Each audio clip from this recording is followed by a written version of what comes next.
It's always a delight to bring you some updates as it is hot for inside Nigeria. My name is Precious and welcome to Updates with Precious. Marissa Darlington is here with me, my partner in crime and good governance. In the crime of good governance. Not be saying I just crime. And the crime of good governance, that be a problem. The crime of creating consciousness in the minds of people. Yeah. Right? That's the crime we're committing, right? So Marissa Darlington, June 12 has come and gone. And there is this clamor, this agitation. It started with the president's speech. Say, so the president ignored everything he do for this country.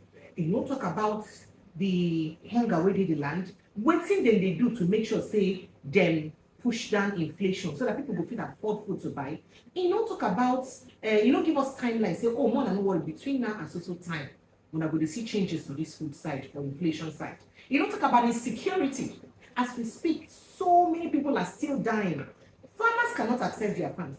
Bandits are still collecting taxes from farmers. Even the governor of Zamfara State came out the other day and said that he knows where these bandits are, but that he's powerless because now the military, he don't get the power to command military to do the thing. And so it can't be like say they don't get military, don't get the political will to chase these people out. Waiting they go on. And there was a horrific video I saw the other day of some people speaking a certain language and killing a man.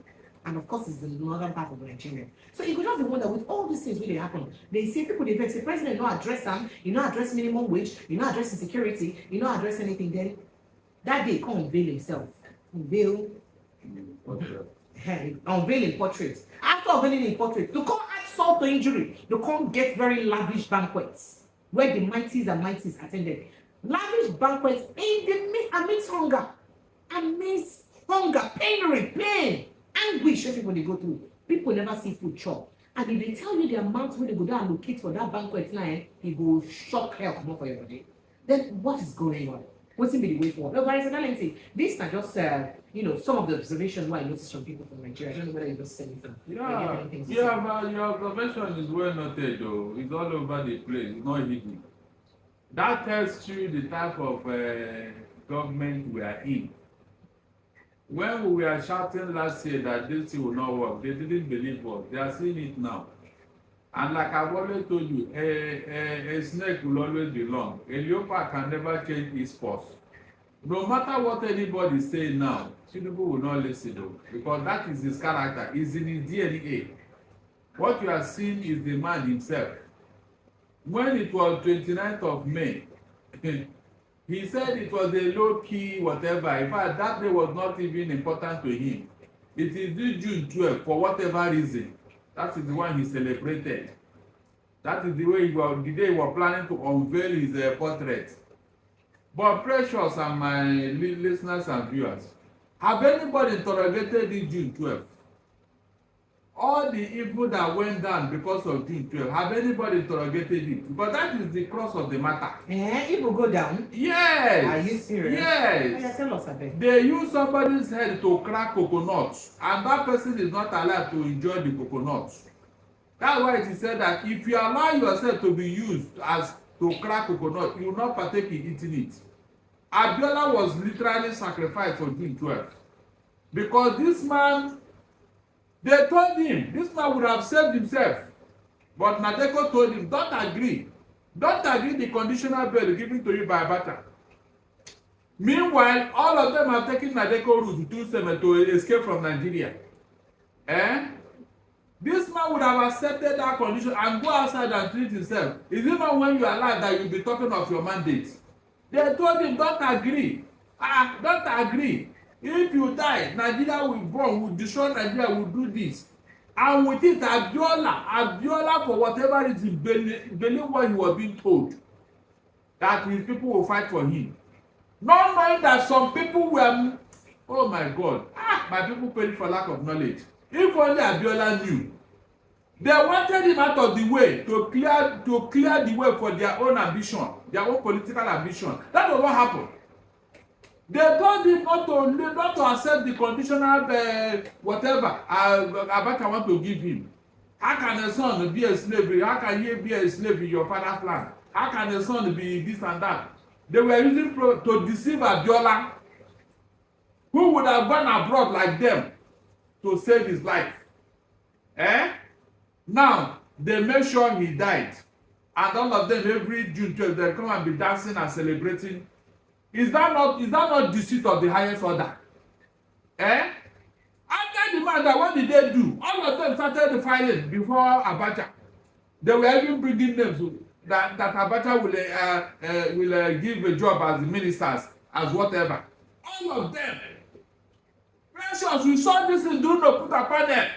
And Mustafa, the CSO of Abacha, he told us what happened. He even said he recorded it. That if we were to see the video of those who came before Abacha kneeling down telling him, don't allow our Abiola to become the president. And most of them are from the southwest. That's it, the Yorubas. Yes! So that means some of his Yoruba brothers worked They betrayed him, not betrayed him.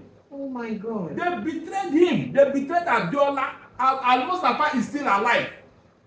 Let them confront. He said that the two Ghana must go back filled with a tape, video tape of what happened in Asoro. Eh? And he saw all the names. That if he should release that video, that Nigeria will catch fire. Immediately he said, what's his name? Abdul Salam, he went to that, collected those two Ghana must go back. I doubt it today. Nobody have heard anything about it. What does that tell you? Precious. That is an interim head of state, Abdul Salam Abubakar. Yes. So Mustafa has collect those tapes. Yes, collected it. Mustafa said, do not put a panel. If to say that today, the thing for day for cloud. What are you telling me? Don't back what are you telling me? That is the secret of June 12 that nobody has been able to. And unfortunately, these people that claim that they are what is it called now? Democracy fighters. They are the ones behind that Abiola. They are the ones.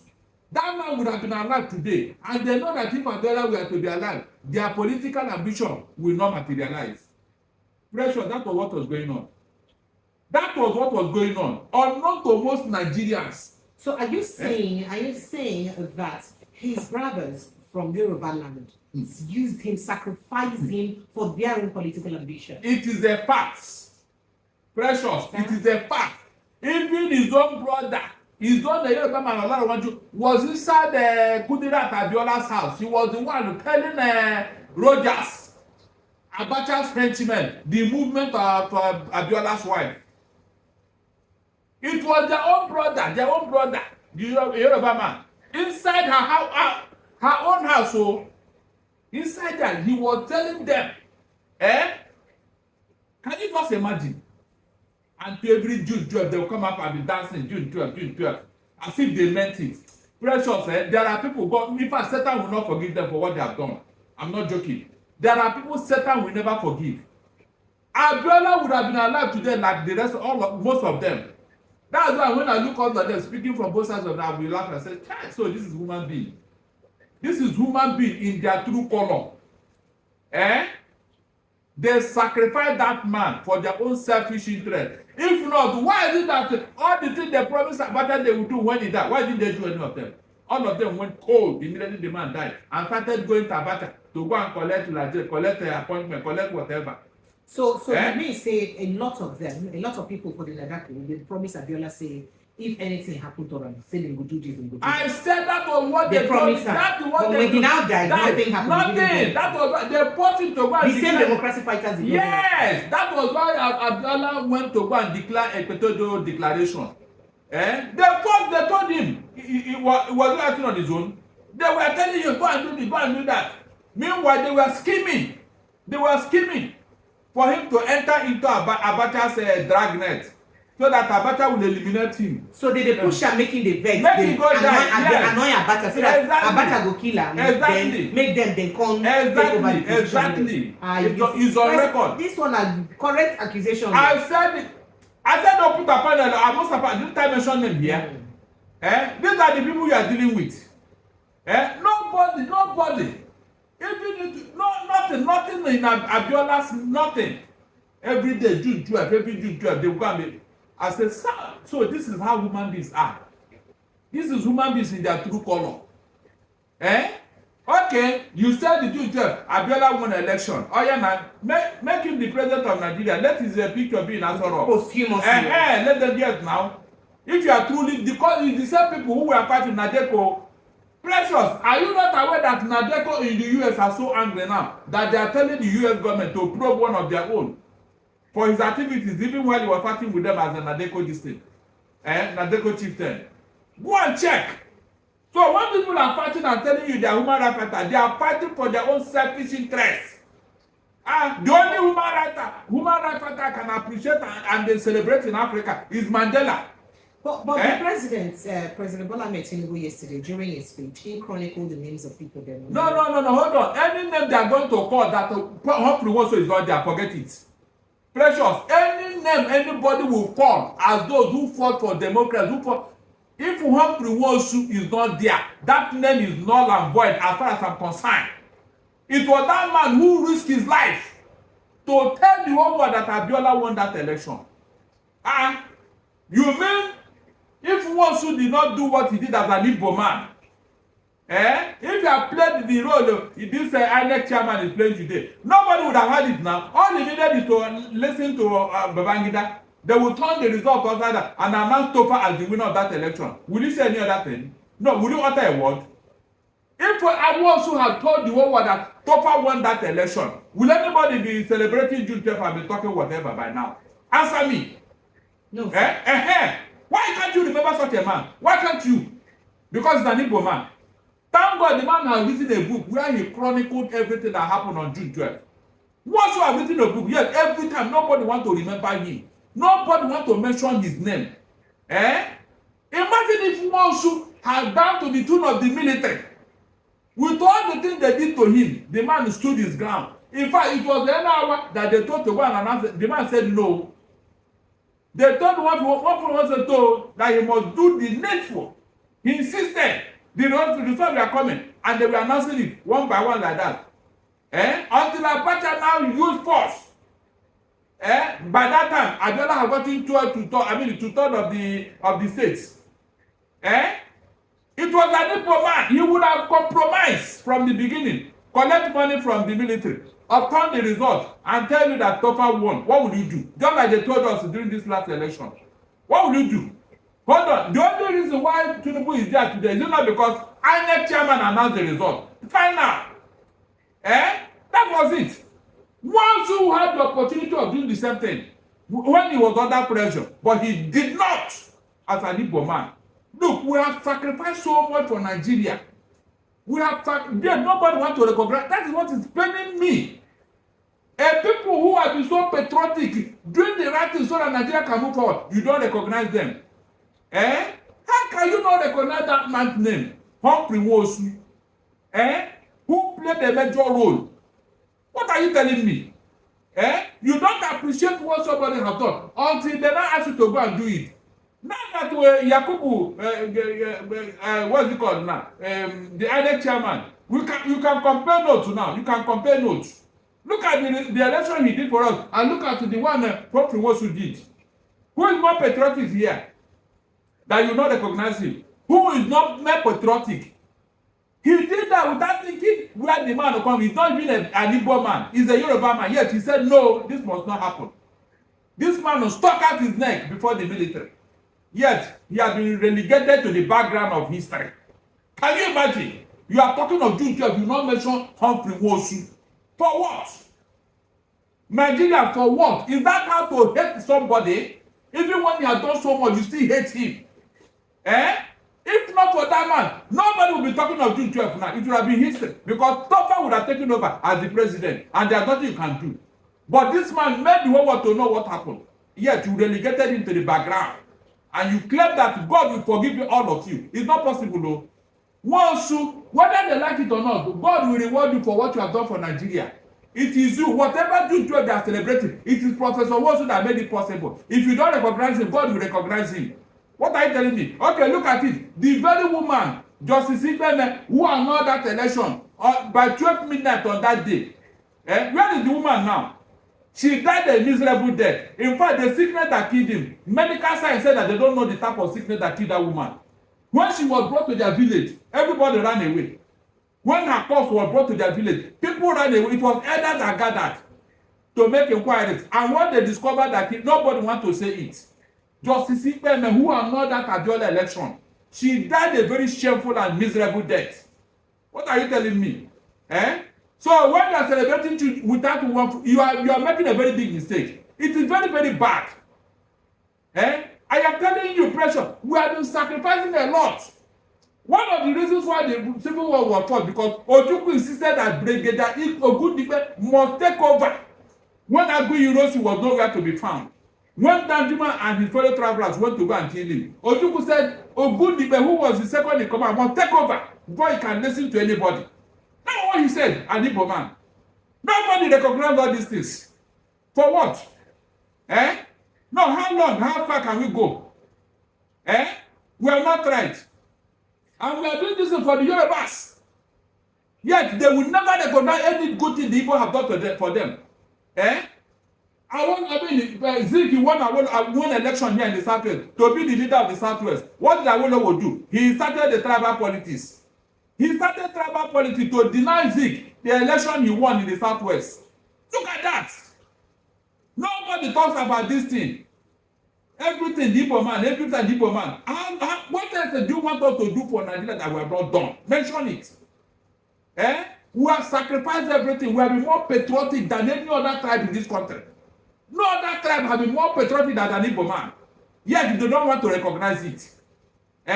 For what? You are doing June 12th and you forgot Humphrey Nwosu, who should have been at the high table.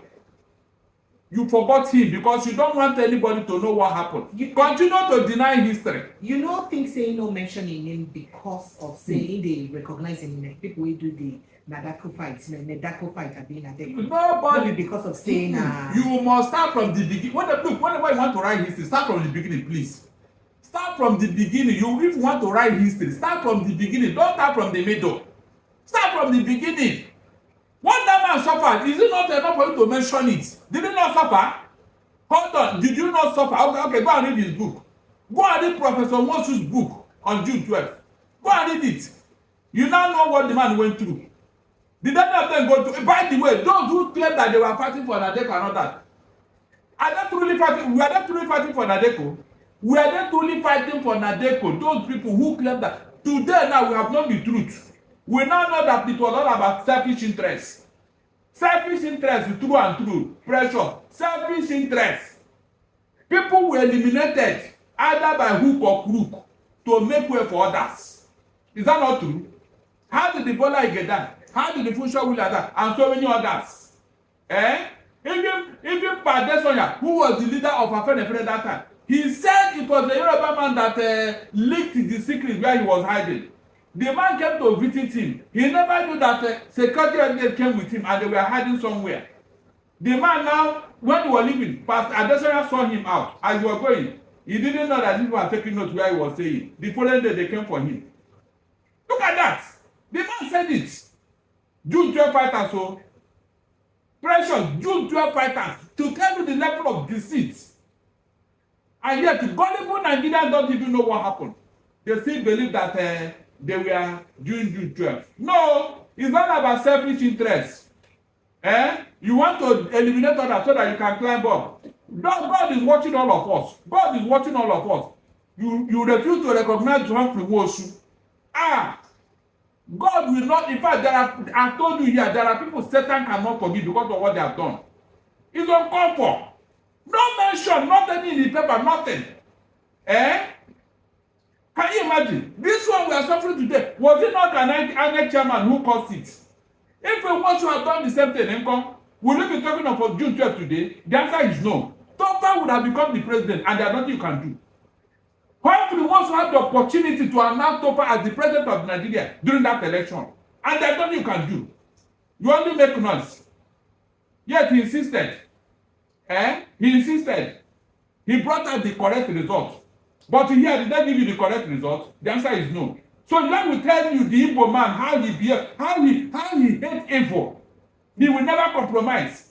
Thank you. Thank you, Barrister Darlington. Well, on another year, this is an undiluted history from Barrister Darlington.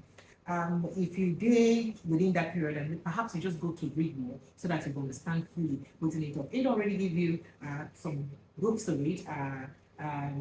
Professor Nwosu make you go read and make you check out and make you know whether waiting in talk stay in line or waiting the truth be, because no truth will go they more truthful than the one will come from the mouth of the person. I'm telling you, yes, history. So for good, you can go check out by yourself so that you know the true history of the democracy in Nigeria. President, thank you. Thank you, my dear.